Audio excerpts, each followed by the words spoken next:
On May 10, 1994, the world watched as South Africa officially became a new democratic nation, electing Nelson Mandela as its first black president. But reaching that inauguration stage required a staggering personal toll. Mandela had spent nearly 3 decades locked inside a concrete cell. This is a sign from the era of apartheid. For years, the government mandated a system of strict racial segregation, explicitly stripping black citizens of their basic human rights by law. Living under these rules meant waking up every day in a society engineered to treat you and your family as lesser beings.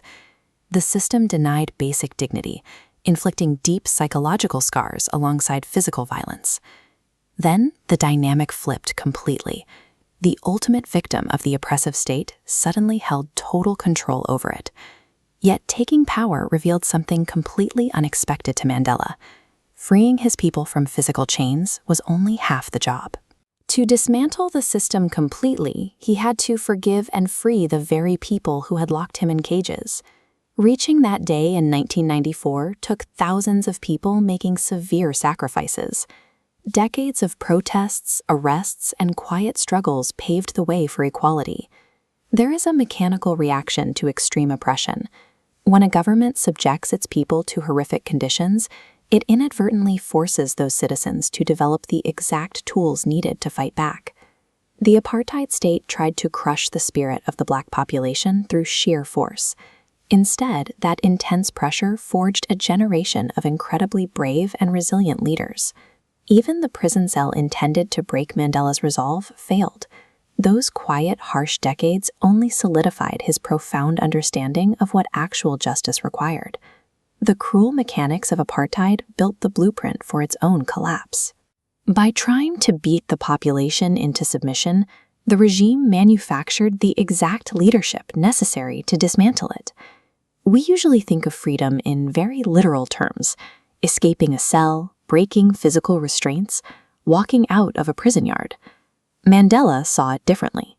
He realized that true freedom is the active, daily practice of living with dignity, insisting on equality, and showing respect for others.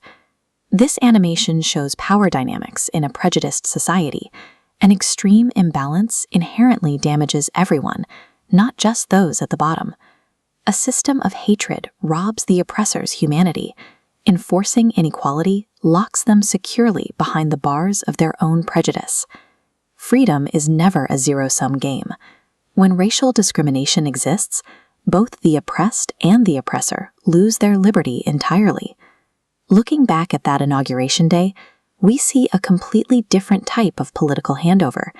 It was a mutual moral liberation for the entire country. The collapse of apartheid successfully released the black population from decades of systemic control and daily indignities. At exactly the same time, it accomplished its deeper goal. It freed the white population from the heavy psychological burden of acting as oppressors. When oppressive regimes collapse, the power vacuum usually triggers a violent cycle of retribution. South Africa bypassed this through a highly unusual, peaceful transition. Mandela dedicated his life to the idea that justice and equality belong to every single person, regardless of the role they played in the past. His life proves that true human dignity isn't something you can take from someone else. It is only achieved when we actively protect the freedom of everyone around us.